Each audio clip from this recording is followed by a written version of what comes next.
Welcome back to another episode of Click Wars. We got Mr. Jamie IF. How you doing, man? Yeah, good. This one's with James Oliver, our good mate, who we've met a few times, who I'm in business with. He's an interesting character because not only does he do like the standard building brands online, he can mix it up with the big brand building as well as like the parasite stuff. And also, he's an interesting example of taking internet money and putting it into brick and mortar. He's building villas in Bali and Uluwatu. I've seen the construction sites since doing the interview. We're now recording this introduction a few weeks later, and he's bought a big load of land in that. And obviously, unfortunately, with Bali, the rules mean you can't get a freehold. You can only get a leasehold. So you don't own it forever. But he's still going to, from what I understand, he's going to cash flow very well from that. And it's a good example of turning, internet money that doesn't feel real into something that feels real. And he'll get to live in a lovely 5-room villa with a podcast studio inside it, which is very clever of him for the personal brand building that he wants to be doing. It'll be interesting to see what happens with him from there. But I enjoyed our podcast with him. He's got a lot of edges to talk about, and so it's one of the more varied ones where we could go into different areas and categories. And yeah, man, I enjoyed it. It was super interesting to hear about the systems and the way that he sets his teams up to be able to delegate down, and then allows him to move across multiple projects with multiple teams. It's super interesting to hear about that. Let's get started on the old Click Wars podcast. Ever felt like your blog could do with a bit of an SEO boost? Well, I found your answer. Link Whisper. Imagine effortlessly adding internal links to your posts, boosting your SEO without breaking a sweat. That's the Link Whisper speciality. Absolutely. With Link Whisper right under your article, you get tailor-made suggestions for your internal links, and the cherry on top, connect it with Google Search Console and you're off to the races. Yep, it uses those keywords directly from Google Search Console for that perfect anchor text. And if you're posting something new, Link Whisper is like your SEO sidekick. It scans your site, finds relevant content, and suggests where and how to link back to your latest post. So for your orphan posts, Link Whisper's pretty handy. Yeah, gone are the days of crawling through your site with complex tools and spreadsheets. Link Whisper finds these orphan pages and allows you to add links from your WordPress dashboard. And let's not forget the related post widget. So this can be displayed as a bulleted list or within a blog post thumbnail. You get a specific set of articles to be related, or you can have them auto-select them for you. You can even handpick specific articles and let the magic of automation decide. And for those orphan posts we mentioned, they're getting prioritized, ensuring every post gets the love it deserves. So, to all you bloggers looking to step up your game, use the code ClickWars, all one word, for $20 off. And now back to the podcast.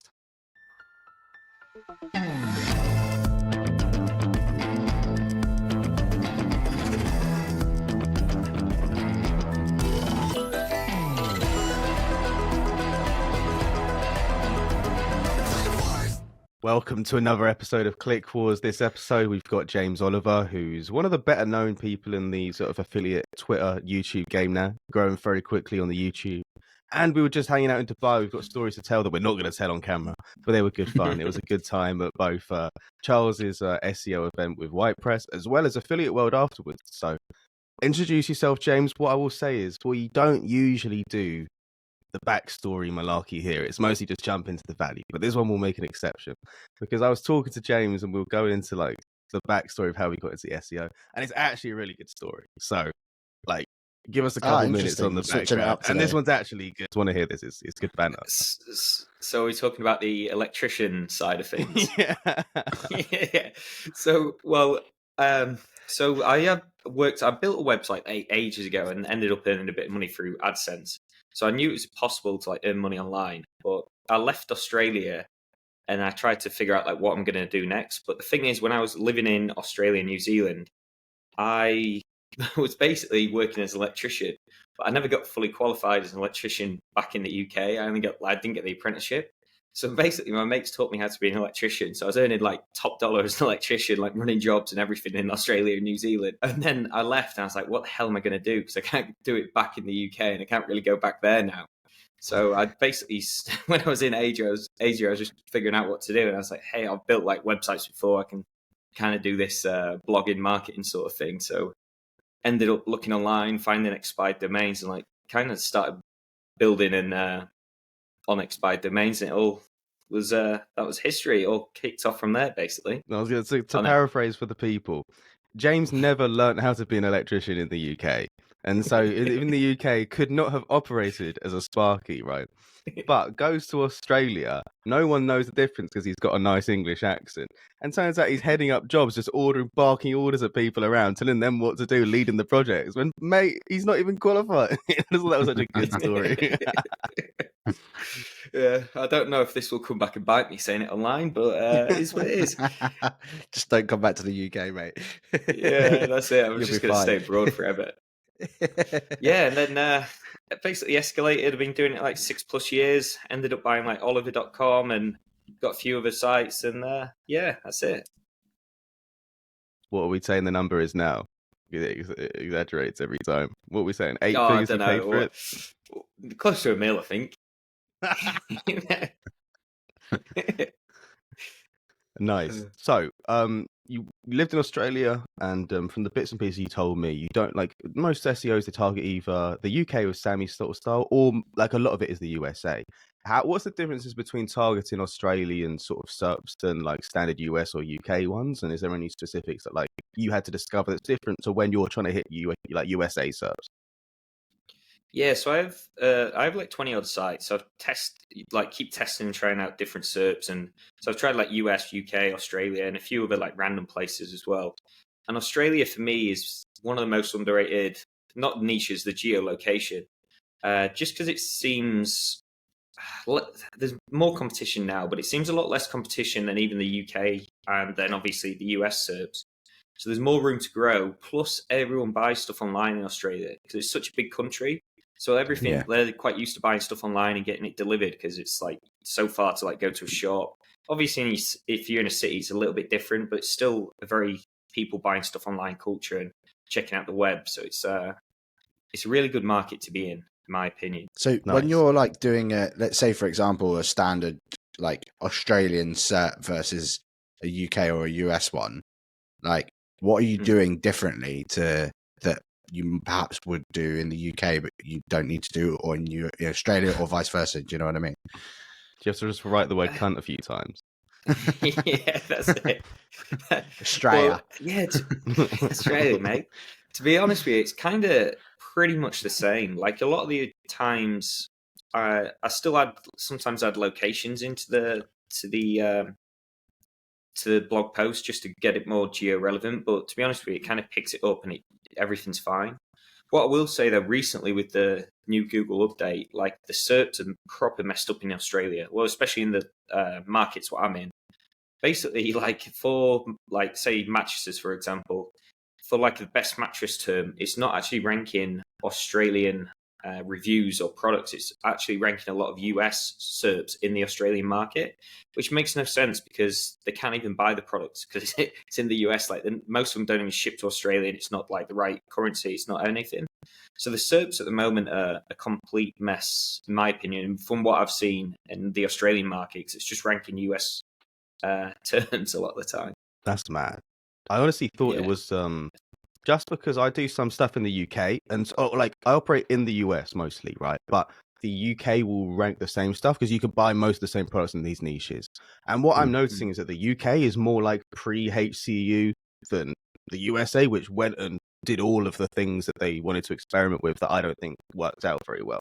And so the UK ones are more preferential to me, so therefore I'm biased and saying they're better. But it's interesting to use. So I assume that it would just be they rolled it out in the US, but not as violently elsewhere. But if you're saying that it's been in the Australian SERPs as well, then that's interesting. Yeah, it seems big time because even if you do like the AU modifier, Australian modifier, it still show like the US reviews and affiliate pages basically. Are you building these on .au domains or like .coms that just do some Australia? Both. So I've got .com.au's and like AU like modifiers in the like exact match kind of domains. So just for the beginner listening, like, oh, so sorry, go on, Jay. No, just like what works better out of interest, like for the how to target Australia. But it probably is the .com.au to be honest with you. But there is a few people doing really well with the .coms because it is a bit of a pain to get the .com.au because you have to get like an ABN and stuff like that. So like, I actually really like the exact match modifier, but with the location geo at the end. So it'd be like I don't know, best headphones UK, and that you can use that as like a branding kind of standpoint, but it'll still be a .com, but it's more of an exact match because people type in UK or AU usually as a modifier, even if they're in that country. So I'd love to ask you, like, obviously you don't live in Australia anymore. So other than the .au and best, the location geo and title tag, like, if I wanted to say sit here in the UK and I wanted to create an Australian site today, like, what are the other things that people perhaps don't realize within that you're building into these pages that really tells Google that, hey, this is an Australian site? Is it just those things you mentioned, or is there more? Well, that, and I'm no expert really on this. I kind of just Google it online and just put it in. But you need to add in the code, the the Heffer tag or whatever it is, the location code. Yeah. So you add that in hreflang. with the language. That's it. That's the one. So you add that in. So I did all that back in the day for the .com sort of domains, and I've got a multi-geo, like worldwide comparison kind of site. So I've had to do that for like each pages. It's probably off, but I've Get ChatGPT to write the hreflang code for each. Yeah. well, it will do. Yeah, it definitely will do. Is this that's actually a good segue. Is this your new project where you're going after all of the reviews in every geography? Yeah, so I just bought reviewing.com, and I'm going to start with mattresses because that's kind of what I know more about. So I'm going to start with the mattress niche, and I'm going to do it like UK, US, Canada, and Australia. So I'm going to start with those four. So I'm going to have to do the exact same thing again with matching each geo and making sure it's right. But that will also, oh yeah, so this is what I probably forgot to mention. I'll also do like the subfolders. So it'll be like /UK, and then that's like where the tag is. So then it'll be after that. But the thing is, there's quite a lot of crossover. It's a bit technical, and you have to kind of map out, like with any site, you should be mapping out kind of what you're going to be doing. But there's like mattresses in the US, which are the same in the UK. So it's going to be a tough one, like just making sure the cannibalization's right. Because even if you do everything right, Google sometimes mixes up the ranking and like tries to rank you UK and like the US. I've noticed that a few times. So I'm impressed that you've gone public with that. I didn't know you. I didn't want to say it in case you wanted to keep it low key. But yeah. So in a couple of group chats, James mentioned buying the domain. I was like, you motherfucker, that's such a good domain, and it was such good value. I was like, fuck, if I'd known about that one, I've tried to know. It's such a good reviewing.com, fantastic domain. And so the plan is, right, if I'm correct, is to be the sort of, and I think we are both on the opinion that like the future of product reviews, from what we see from Google, is not individual testers going out and saying their own things, because for whatever reason Google doesn't like them. Perhaps they're worried about bias, or just like affiliate links are like overtaking people's opinions and stuff. And what they do want to rate is sort of like rank is like aggregators or mixing first and third party reviews together in one go. And so I think that this is going to be a good project for you, because what you're doing is you're taking all of the reviews and data, collating it into one easy to navigate UX and putting it all together, right? And so go on, tell us more about it. I think it's going to be a good. I think more people should be thinking about the integration of first and third party reviews. I think that you're onto a good thing. Yeah, that's it. You pretty much nailed it. Well, like we mainly do affiliate kind of reviews, so you kind of see it coming. You see that trend, and I think you're right. I think that's what it's kind of aiming towards. So that's what basically what I'm doing, getting all the reviews from like the brand, Amazon, like Trustpilot, wherever like the group reviews are, mashing it all together, using like custom GBTs to pull out the like sentiments of different sections. So say for like the Simba mattress, how many people out of all the reviews are saying it's sagging, dipping, and everything like that, and then either saying it in a positive way or in a negative way. And then this is where I start with the mattress, because I kind of know like the ins and outs, like sleeping with a partner, the edge support, like all those little technical things which no one really puts into the review because they don't really have the data for, or like segmented it kind of enough. So like doing it this way, you get vast amounts of data, and you can kind of optimize it with like just bite-sized bits of information to help someone basically make a buying decision. That's interesting. I think that everyone's got good at scraping now, so I don't think data is an advantage like it was anymore. I think UX is the big differentiator with these things. How do you build the pages with all the data to be able to hit search intent the best over review with merging that data together? Like, what are you thinking about when putting those together? So this is what I'm pretty much going through now. So I've like done all the data. I'm just fully getting the custom GBT, and then I'm kind of doing that at the same time of organizing the page and getting everything right. So it's basically more or less like you do with most niche sites, you basically just want to see who's the top dogs and how they're structuring the reviews, how they're organizing, like the buyer boxes and making it clear for people. So it's similar to that, and then trying to get as much of the good information at the top and leading people basically to the click. But this is a sort of thing which basically make a page template. Then you can automatically upload all the information from like a CSV to like a custom field to automatically upload to the page as well. So it should be really optimized for conversions and make it a lot quicker to get the reviews out as well at the same time. No, it's actually WordPress. So you can do it with like GeneratePress or Cadence. For this project, I'm going to use Cadence.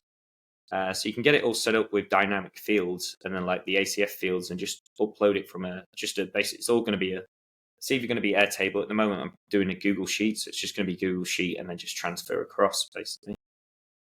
James, can I ask, like with the pages, how like, so you're actually telling them this is Amazon Trustpilot X, Y, and Z, so you're like including some form of UGC quite up top. Is that what we're referring to here?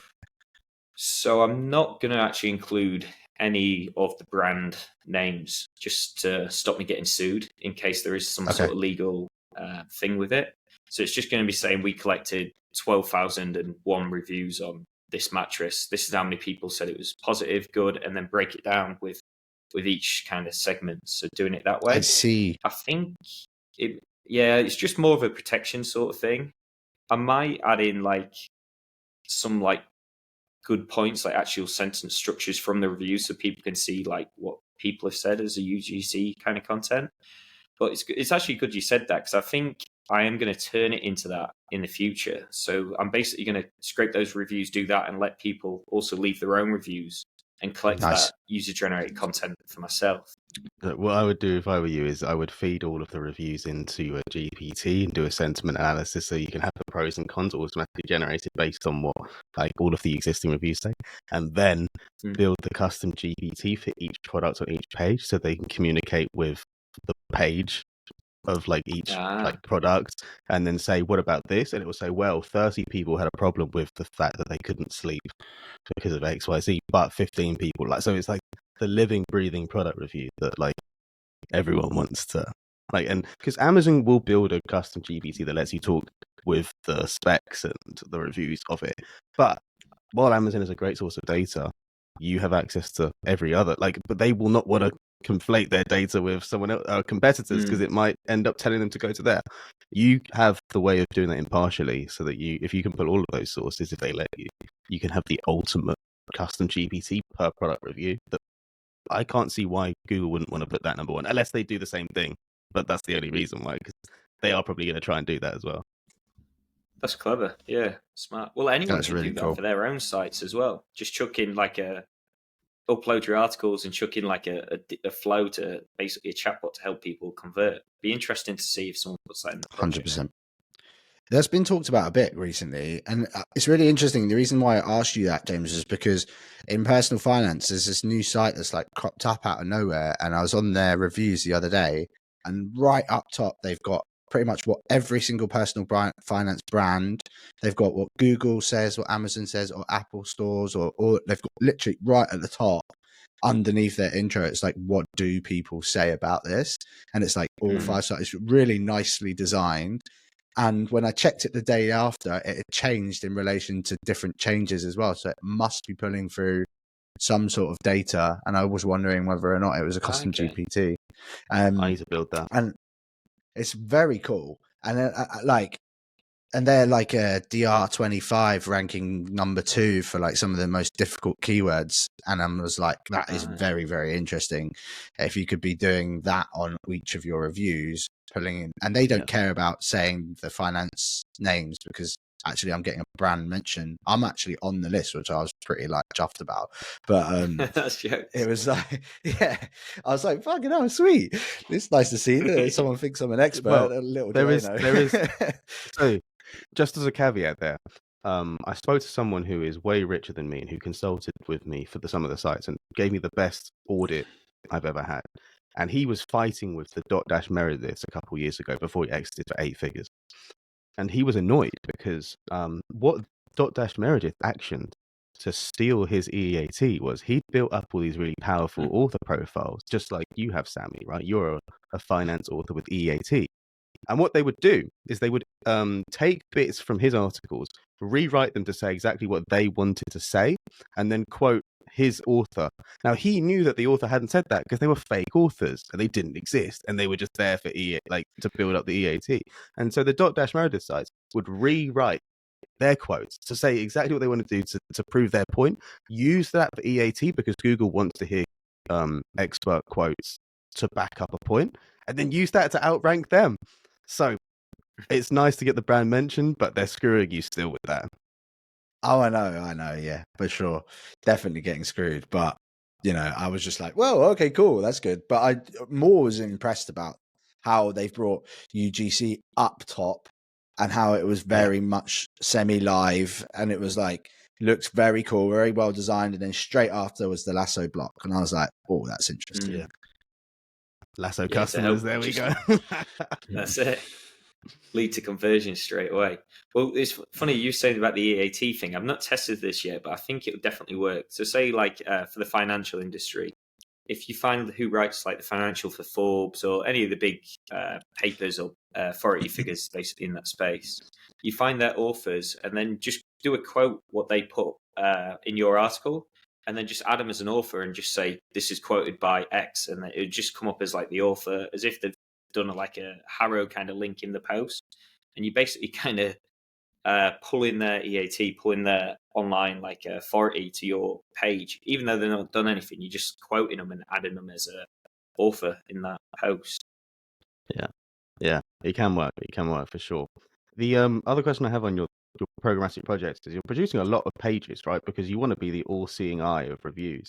How are you planning to getting them all indexed and to be able to rank over that many pages you're dividing? Like, I mean, if we go to old school, like dividing page rank over so many hundreds and thousands of pages, what's the plan to get enough links to be able to power that over such a broad spectrum of niches and everything else and become that broad appeal review site? Well, yeah, like you say, there's going to be plenty of pages, but I've still not figured this section out, but I'm also going to be doing this as a video reviews as well. I know Sammy does a lot of like social media nowadays. So this is going to be like the YouTube. I'm going to do a YouTube review at the same time as the product review and combine those together. So it's going to be like a omni-channel approach. Because I think people will also be interested in that. Oh, we scraped 10,000 reviews on the product. So it gives it an interesting kind of unique take on YouTube as well. But getting for links for it, I'm obviously going to do the old school manual outreach, build lists and do all that normal SEO stuff. But I think it'll work really well for PR as well. So I'm going to do a lot more PR with this website because it's just an interesting take saying, oh, we found 12,000 reviews on this product and 10,000, well, whatever, 1,000 people are saying it's sagging or dipping or they had to take it back. There's going to be a lot of interesting data to put a twist on it to pitch out to these PR people, which they could write a story about. So that's going to be a main focus for this site, just doing it a little bit different. So I'm going to have to hire someone directly for that. In terms of like normal link building as well, I generally hire someone just on my team to do like Harrow outreach for me. So she generally does Harrow outreach, and then I usually have a couple of people which to do like the manual outreach and basically pull the emails through Hunter and using like Scrapebox to find to find the pages and make sure they've like mentioned something on the page so it's relevant to reach out to them. The keyword. That's interesting. So what do you use? So Scrapebox is the program you use to find people that have mentioned certain topics to be able to outreach. Take us through that. That's interesting. I've not used Scrapebox before. Yes. It's a very long-winded way to do it. So because I've got a Mac, you can't actually. Oh, you can actually have it on a Mac now. It was a different software. I used to host it on like a virtual Windows machine to do it. But basically, what you can do is scrape the web for best mattress or whatever you're trying to search for, and it will pull the web pages which have actually got that keyword in the article somewhere. So then you're actually. You've mentioned like best bow ties or best mattress, because I originally learned this from Shane Ducker. It did it on bow ties. So you do that and make sure they've mentioned that phrase in the article somewhere, because the article could be about anything. It could be about shirts or how to dress well, and they've mentioned bow ties in that. And then you go, oh, we've got a guide on like how to dress with like bow ties, or this is the best mattress. And then you reach out to those to find it. It takes a little while to get the flow going, but it makes the outreach really a bit more organic and a bit more targeted, basically. So you're doing that, and then you're prospecting them from there, and then sending them via Hunter. Yeah, so Hunter to verify the emails, to grab basically emails of the pages. And then I was actually doing the campaigns with Hunter as well. I might mix it up for these ones because my year with Hunters ran out. So I might try someone else, but it's basically similar kind of concept. Mate, just I promise you'll love. I know it's expensive, but just go Pitchbox. It'll save. It can do all of the like prospecting and finding the emails from keywords in the same way that you're saying Scrape. I don't know if they're part of the same thing. They sound similar, Scrapebox and Pitchbox. But honestly, it's so much easier now. I recommend it highly. It's really good. Yeah, it looks good for large scale campaigns. I need to get into it. I kind of want to build what Gareth did at the SEO Vibes with a whole like completely automated link building campaign to pull into that. Like that was really interesting. So I want to look into that into the future. He uses Pitchbox for that as well. Like it's just the automations that go along with that. Unless you've got any other questions, Sammy, I want to pivot to Bali. Yeah, I want to hear all about this. So we're all SEO nerds, and we sit on a computer all day, and as a result, we're fairly location independent. It doesn't really matter whether I'm in a cave in London or in Dubai, or and everyone looking at the YouTube version, have a quick perusal at the background and see that James is in lovely Dubai living it up. But you moved recently from Dubai to Bali, and so what you've been talking about recently, and I've seen Saket, who's a friend who's also built their own villa in Bali, is like the place to go, is that you've taken SEO money and you've turned it into cold, hard real estate. What's the process and decisions behind that? What's the motivations? What's the plans for that? And how, and generally, I want to talk diversification and moving away from just SEO income, because it is as we've seen with the HCU, it can get lit up overnight. And so it is an interesting topic of discussion. Yeah, basically, I kind of wish I did it earlier, especially with the HCU and everything. I should have sold earlier and diversified earlier. But Sammy obviously knows diversification is key for most businesses and financial decisions. But yeah, so basically just taking the SEO money online and turning it into real estate in Bali. So in Bali, it's one of those where anything that has kind of a barrier of entry, you have a little bit of a moat and you kind of do well in. There's usually a bit more income with it, because with basically buying land and then building, not too many people really want to do that in Bali. And then once you've done those two things, as soon as it's built and everything's set up properly, the value of the property goes up instantly as well. But the ROI just from getting the land, building it, and then renting it out is usually around 3 years, which is completely different from the UK. That's just the cash flow, rental income, money back, not including the price, the value increase as well. Okay, so before we jumped on, I had a quick look at some of the rules out there, because it's very different. As a guy I follow in the UK that is talking about this, you have to do it partially in ownership with a local. Is that right, or is that not right? So that's if you want freehold to actually own the land. So then you do it that way. So a lot of people do it with a lawyer and just have the lawyer as the secondary person. So that's kind of a way to get around it. But really for me, I've just leasehold the land. So I've got it for 25 land years and you can build. Extend. Yeah. Smart. Okay, and then that's just you, and you can still take the capital appreciation from the build on the land. Yeah. So what most people do is, a lot of people just basically buy the land and do the drawings and then sell off plan. There's so many off plan buildings over there now. But for me, obviously, I've just got the land and then started building. And then I don't know what the plan is, but I'll probably live in it for a few years and then maybe sell it. But for a higher sale price, they kind of want those extra few years on. So what you do is in the contract, you negotiate, if I extend my land within the first 2 years, it's going to be the same price as what I paid for it this time. So you just extend the land, and then I've got an extra 15 years on it. So if I live it in for 5, I've still got 30 odd years left on it if I extend, sort of thing. And you're actively contributing to the community, aren't you? So it's for them, it makes a lot of sense because you're putting money into the economy. So why would they not extend you if you're there? you're not taking the land away from the families. It's still their property, and they're obviously getting a much higher income from you renting the land for that period. Plus, they get it back like at the end anyway. So it's kind of a win-win the whole way around. The leasehold obviously means that you get it for 30, 50 years, whatever it is. Can you convert that into like a forever? Like, can you then go to a lawyer, like you said, there's a way of getting rent, and then convert that over so that it's yours forever? Yeah, well, if the owner wants to sell it to you and do it freehold, yeah, you can definitely do that. So yeah, there's different zones as well in Bali. So I've actually forgot which zone's which, so don't quote me on this. But there's like green zone and like yellow zone and stuff like that. And like say green zone's the one where it's the tourist zone where you can build, and like yellow you're only allowed to build on like half the land. There's like different rules, so you have to make sure you get the right zone. But most of it's like fine. You get like some guys to basically check it out, and then the lawyer obviously checks it as well. So you're pretty much safe as long as there's nothing too dodgy going on, and you make sure it's safe. But yeah, it's fine.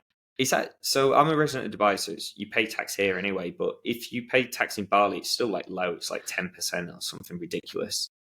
But there's loads of digital nomads, like a lot of people online. The surf's amazing. Like there's so many people going there on holidays. Like it's good all year round, basically. Tropical climate, yeah, it's amazing. Freedom of getting a scooter and just driving around, it can't be beaten. And if you like, let's say you live in it for 15 years and you've got another 15, 20 years left, when you try and sell it, do you feel like the price is like falling because of that? And like, is there a tendency, like, or like, how do you like make sure that you still get your money out properly if it hasn't got that long on hold? But it kind of depends, because like like the property value tends to go up because there's obviously less land and projects and all that, and more people will kind of want to live there. Then obviously you got the less years, so it's kind of like a cross section. So there is kind of a tipping point with it, but that's why you kind of extend the land, and then you've got the extra time on the land. So like anything over 20 years is pretty much good to go. When it starts to dip under that, I'd say that's when the value goes down a bit. But what I'll be doing is like living there and renting it out at the same time. So if I only rent it out for 3 years, I've already got my cash back actually on the property and the land itself. So anything that kind of sells for is a bonus, really. Nice. Yeah, it's got cash income as well, and lovely, mate, lovely. That's a plan, mate. I'm pretty treated with the SEO game. Like I'm used to the high cash flow relatively to what it is. So it's like hard to invest in anything else which doesn't offer like good cash flow. That's the thing. Yeah, fair enough, man. We're coming, so save us, me and Jay, like the two nicest rooms, please. Yeah, well, it's going to be a 5-bedroom, and I built it on purpose that way with a podcast room as well. So then we can get everyone around and actually have some little chats and do podcast videos and chill out, basically. So it should be done mid-April, but they've not sent me any updated photos this past week, so I'm not too sure what the progress is at. So hopefully it'll be done mid-April. Nice. Amazing. It's gonna be the content house. Do you remember on YouTube when those like 15-year-olds would do content houses like back in the day, and it would be like the most like narcissistic, like stupid thing ever, and then millions of people still tune in regardless. We're gonna turn it into Bali SEO content house. It'll be just as insufferable. There we go. That's it. Cameras everywhere. Yeah. As a traveler, and as someone who hasn't traveled as much on my end, what I struggle with is every time I go abroad or I go on holiday, even like if I'm chilling, but I'm also meant to be doing work, as soon as I land there, fuck all gets done, because I've got my routine here. I know that I do my 6 hours of deep work a day over here. I know I need to take care of business with my VAs and the writers, the sites and the SaaS and everything else. How do you keep concentration and focus and routine when you're on the move all the time while still traveling, and maintain that so that the business doesn't go downhill? Well, luckily in the SEO world, it's a very long-term play, and it's a very patient game anyway. So if it's not like the ads, like if you're not managing the ads constantly, something could go wrong and you could lose a load of money. You have to be on the ball constantly. With content, you kind of can build it and leave it. Like it doesn't really matter too much. As long as you're on the ball, just checking things. It just depends, obviously. The more sites, obviously, the more work you have to do. But like you say, I have VAs which help me out with a lot of the process. So like over the like SEO vibes and affiliate world, like he was getting work done and the writers were getting work done and everything was still progressing without me actually having to touch it or be there. So it's very important to build the team to do that, just to basically pick up the slack when you're not working full time. But luckily with SEO, it's not, you don't have to constantly be on the ball with it, in my opinion. So you can have those breaks, but it is important to focus. Like for me, I just bring a laptop around with me, like wherever I go, and then just go chill out in a coffee shop for a bit, get a bit of work done, and then go somewhere else and kind of do that vibe. So I work a lot from coffee shops and just basically make sure I have a laptop on with me all the time. And you can still lock in. Like it's not a like for me, I just can't concentrate like in the same way. It depends where I am and what I'm doing, but honestly, I like working in coffee shops and having that energy and the vibe around me. I tend to do a lot more work that way. But there is a hell of a lot of difference for like having the like laptop stand and the mouse. Like the mouse is huge compared to just normally just like with a trackpad. It makes a big difference for productivity. I do get a lot more done like in a home office, but yeah, for me it works out all right going to cafes all the time. I suppose as well, it's just it gives you like different perspective on things. Sometimes, like when we're sitting within these like man caves that we build ourselves, doing SEO, or lady caves, if you're a lady listening to this, we're not prejudiced on this podcast. That can be like really all you ever see, but actually I started to train myself to go out and do and work in different places because it just adds a different layer to my thinking. And that way I'm not like stuck in routines, which can just have monotonous thinking as well. It can like restrict the way that you see the world. And actually these opportunities and things have then really expanded my mind, and actually I've made better decisions as a result. Do you find that helps you as well? Yeah, definitely. Like what Jamie said as well with this 6 hours deep work, like that, I do find it important to like block time off. So like I'd go to a place and get a coffee and go, right, I've got 2 hours here or 4 hours here. Like I need to get as much done in this time. And then it's like that time, I forgot what the law or the technique or whatever it's called, but you have that set time to get the work done. So you do more. Yeah. What was it about Pomodoro? Pomodoro, that's Not it. Pomodoro. 25 minutes. No. Yeah. Well, that's the 25 minutes. Not that. It's the it's basically like you set a certain time to get as much work done in that period, and you end up getting that work done rather than saying, "Oh, I've got a day to do this," and it drags out to a day. So if you do like set those limits, you do tend to get a lot done within that time. Yeah, I agree. I wouldn't do I disagree with people that do Pomodoros. I think that you can't lock in a focus for 25 minutes. I always used to struggle doing these hour-long sessions, but I've been forcing myself to do an hour and a half, just 4 of those a day. And like I was surprised that I couldn't focus before, and I probably wouldn't when I'm having fun in Bali because there'd be too much fun stuff. At the moment, if it's raining and cold in London, it's easy to lock in, right? Because there's just less alternative. But yeah, like I found like I've been able to train my mind like a muscle to be able to do the hour and a half locked in, and it's getting easier and easier to do 4 of those a day for 6 hours of deep work. But it's tough, like and everyone's different. Yeah, I think I'm the same as you there. Yeah. Oh, sorry. I think I'm the same as you with the Pomodoro. I've tried that as well, and it was good for a bit, but it's too short in my opinion. I think you need that longer time scale and then have a break and then do it. That's what works well for me anyway. Yeah, I feel like as soon as you're about to get into a flow state with 25 minutes, you just stop, and it's like, well, nothing of like massive creativity was done then, isn't it? It's just like the service level stuff. Just generally on the operations talk though, because it is interesting that you're able to have the team ticking over and making money and keeping things together and putting out fires whilst you were at an event like a Dubai SEO event that we were at. How did you build the team and train them to do everything? And like, how have you got to the stage now where you can travel and with certainty and with comfort and contentment that things will keep ticking over? Luckily for me, like my main VAs, he's been with me like 3 years full time, then on and off before that. So he kind of knows everything to do, and if he knows like he's finished on one task, he's got something else he can do. So that, like I never really have to worry about him not getting stuff done. And then if he does get stuff done, I don't mind him taking that extra half day off, and I just pay him for the full day, and that would be like a bonus for like getting it done early.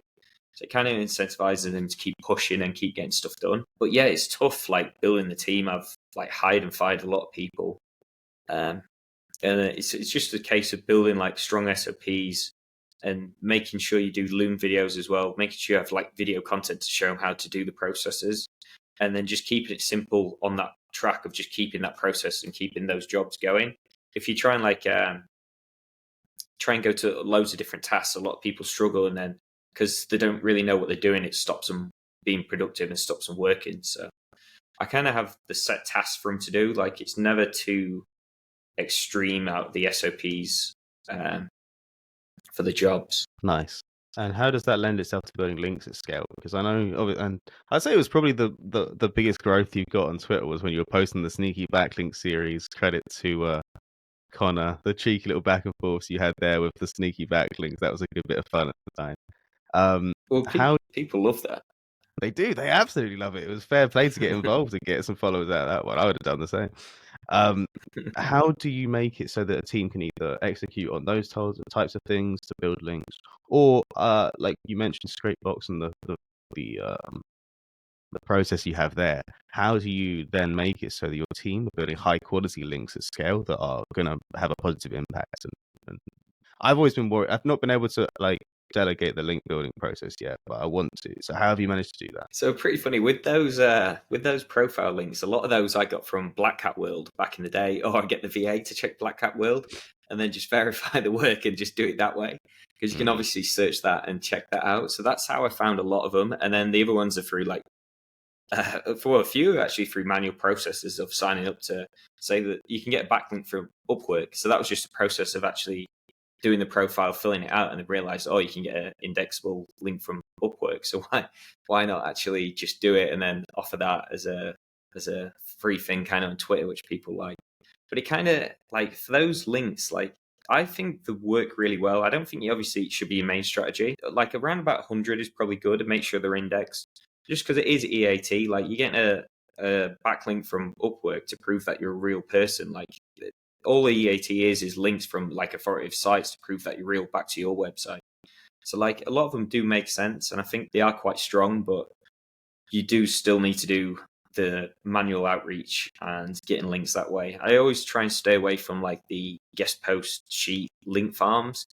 Sometimes I add those in, but I don't think they're as good as reaching out to just normal people. Yeah, there are the occasional, like for example, I've used WhitePress and there's like Hopify in there. There's some good domains on there, but you just have to do the work to find the good ones from the bad ones, because there are some ones that are very quickly found out as not the types of sites that you want a link for, like a link from. They're a little bit better because it's not like some of those just a random email that you get sent with a spreadsheet of loads of domains, which it's actually built as like a service, and it's a bit more it's a bit better than that. But yeah, like you say, you still want to be vetting the domains and checking them. For sure. The other thing I wanted to talk about was custom GPTs. Now, we saw Corey's talk in Dubai, and it was excellent.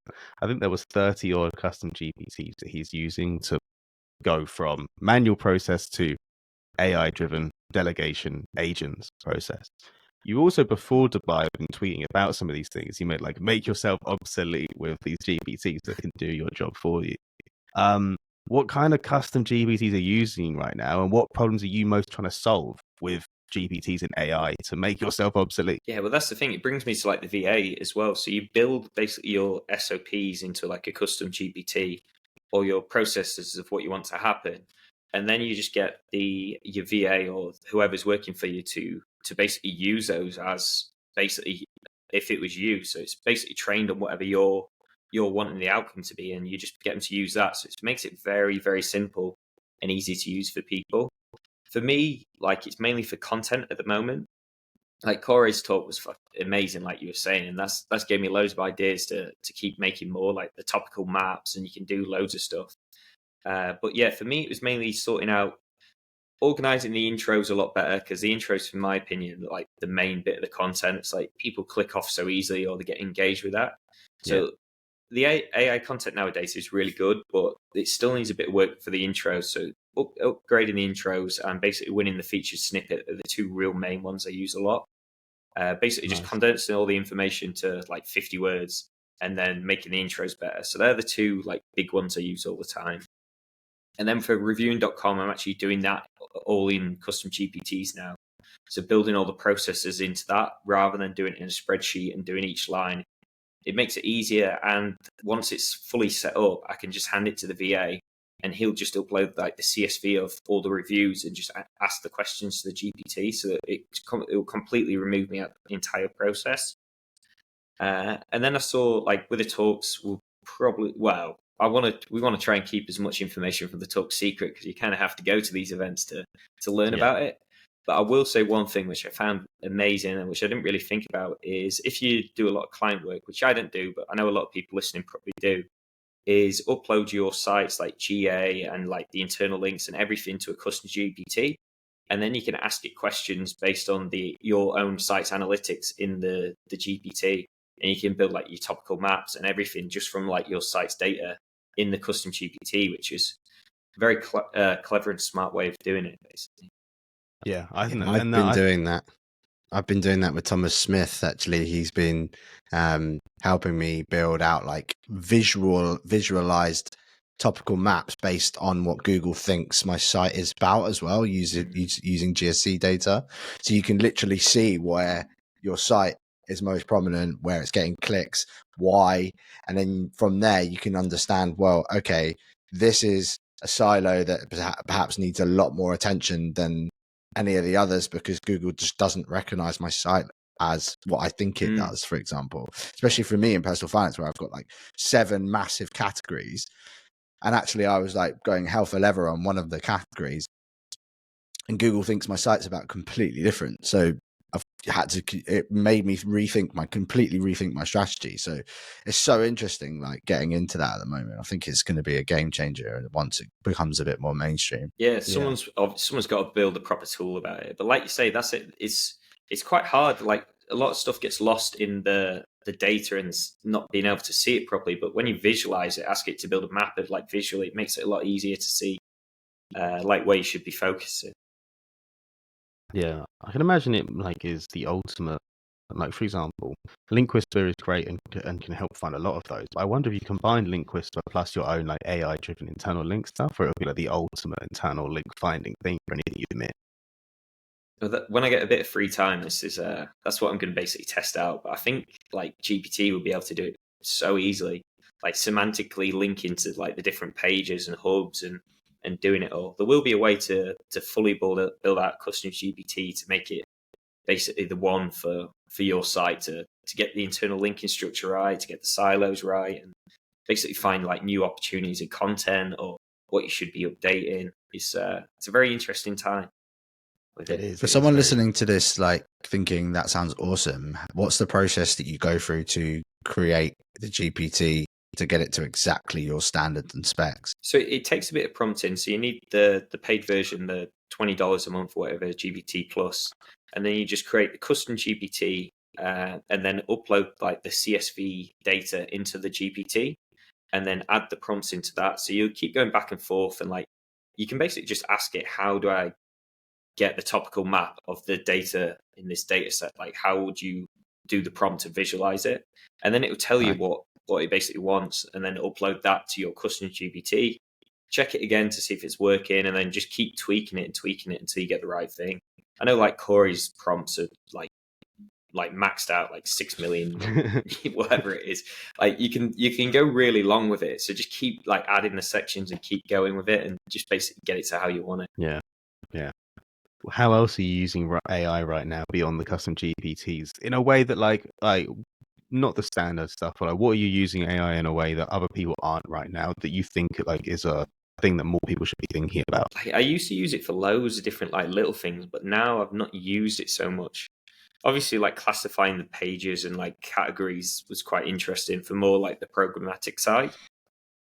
What I think the future is going to be with AI, and which I'm going to start using it for more, like I touched on before, is the video kind of concept of being able to automatically convert like a blog post into more of a copywritten, engaging formula for videos, and then automatically send that to like 11 Labs for a voiceover and to like whatever the video generator is going to be. Sora might be the new one, but I think maybe something else, whichever comes out. So you automatically convert like posts into a better script for YouTube and to the AI voiceover and to the video as well itself. So it does it all in one.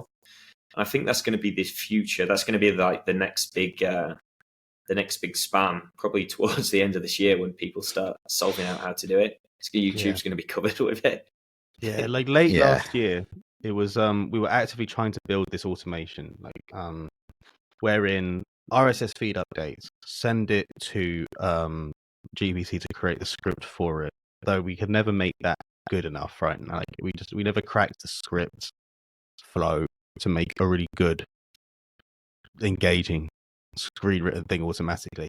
That would then go to either Descript or 11 Labs based on the cloned voice, send that back, and then all a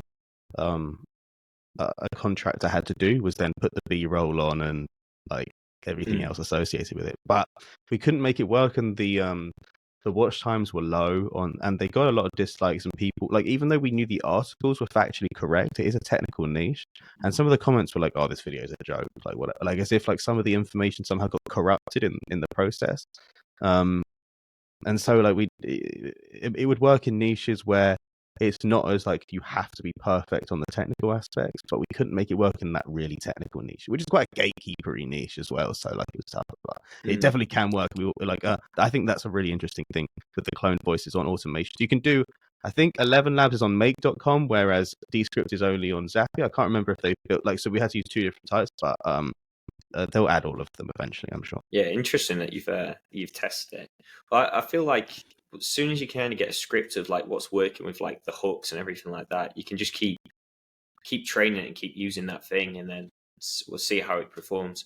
I think that's going to be the next frontier with AI. That's going to be what I'm jumping onto next, because I think YouTube is it converts really well, and it's a lot easier to get the traction quickly and the views basically, and it's still evergreen. Like I prefer evergreen sort of sources. Yeah. The thing with it for me is they've got, so at the moment it's very monotonous, slow, very non-dynamic content. And if whoever manages to solve that with AI is going to do extremely well, because at the moment there is a vast gap, and I don't see that gap changing even with the introduction of like AI text to video. That is still going to lack that dynamic editing that humans bring, which makes attention so crisp. Like, you'll notice it for a while, but I think back end of 2024, early 2025, you're going to see that start to transition out.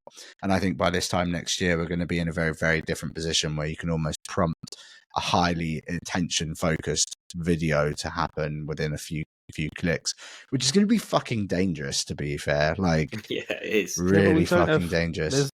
Like, the reason you can't access Sora now is because it looks great, but like you need compute that no one has, and so if you have no, like, how long is that going to take to develop that much, like improve, like what, the how many CPU GPUs power are you to do going it? how many GPUs are you going to need to make a fucking 2-second B-roll video on Sora right now? I would Oh, love to yeah. know, because that's the reason why they'll say comment on Twitter and we'll send you the thing. It's because it takes like 3 hours to generate the clip. I'm not saying that's like Oh, really? a bad thing. But like, if everyone's talking about, oh yeah, I'll just have instant B-rolls tomorrow, I'm like, I don't think you realize how many frames are in a video, and how long it takes to generate one frame in DALL-E or Midjourney right now to then animate that, unless there's some way of like compressing that ridiculously to make that different. And I'm not claiming to be the most technical person, but I can imagine that needing ridiculous levels of compute, which means it will be very expensive for a while. And there'll be a big time lag for a while. So I also, like, it's not the like end goal for personal like building engagement. It's great for B-roll if you don't want to take your own stuff, but it's not going to build engagement. Like to be fair, a cloned voice could with the right like prompting, but B-roll can't. But you can even use Midjourney. I know a lot of people are using the API now. Like Cup has just added Midjourney as the images. So if there's a way to do it like Midjourney image every like 3 seconds and then change to like the next one or 2 seconds, like do it that way. I think that's kind of a way around, because the Midjourney images are amazing. Like you can get them to look the bollocks basically. Yeah. And I think that like video editing is a pretty like easy to delegate skill to a high. I think that like even low cost video editors now across the world are pretty high skilled now, like much more skilled than I was ever. And I had a YouTube channel when I was like 14 making COD videos. I made probably 150 videos. I still can't edit like these guys can edit, and I'd made 150 odd Call of Duty montages or whatever it was back in the day. And so these guys are good, and they understand that the new Mr. Beast style attention span of a TikToker is 0.5 seconds, and they know to make these transitions every second now. And so I'm not too worried about I'm not anguishing to try and cut them out of the equation. I'm fine with having a cheap guy who can do a $20 5-minute video, who can use these elements to make it so that you can create the building blocks almost instantly, whether that be the B-roll, the voice, the take the content from our actual article for any images, find any other sources of information, and then combine that with the snappy editing to create high quality videos at a fraction of the cost. However, that still does sacrifice some of the engagement, and I still think that if you want to do 20 channels, do that. If you want to do one channel, do what Sammy does. I was just going to say quickly, the interesting thing is changing about this like snappy AI editing, because it's now fucking everywhere and it's actually really, really boring. And some interesting data that's coming out of TikTok and YouTube is the longer form single shot, like very like, you know, almost like selfie style, phone on the side style videos. Sam Sulek, exactly, Sam Sulek. So, and like Mr. Beast is actively moving away from the 0.5 edit cuts, and he's moving into a longer, like more uniform transition and storytelling, because he feels like that's where it's going. I was listening to a podcast with his manager yesterday, and it was so fucking interesting to hear that, because I was literally been trying to do the same with all of my content. How do I make it just like so not AI, like captions and fucking zooms happening behind me, and then I'm suddenly on an alien planet, and then I'm back in my bedroom. Like, if you look on Instagram, that's all you see. And it's so, I think when you do something different, that's when you cut through the noise. So if you're thinking about building, there you go. So you cut through the noise. It's like makes such a big difference. I'm not sure it's the future. Yeah, like authenticity.